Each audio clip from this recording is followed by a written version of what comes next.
Magandang buhay sa aking mga kapwa Pilipino saan panig ka man ng mundo.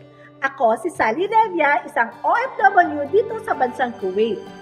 Dati kapag ako'y may pangangailangan at may malaking pagkakagastusan, wala ako naiisip na solusyon kundi ang mangutang. Kung saan ang laki-laki ng interes na aking binabayaran. Kaya naman, ang aking perang pinaghihirapan ay walang napapatunguhan. Salamat na lang at nakilala ko ang Preach Revolution at ang programa nitong Noypi.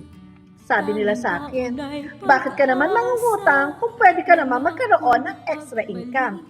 Kaya naman, magmula noon, ang perang aking pinaghihirapan ay hindi na sa interes na pupunta, kundi sa property na aking binili na alam ko pagdating ng araw ay magbibigay sa akin ng tuloy na income. Kaya po, sa mga gustong sumali sa amin sa Noypi, PM po. Muli, ang inyong lingkod, Sally Revia, isang OF winner ng bansang Kuwait. God bless!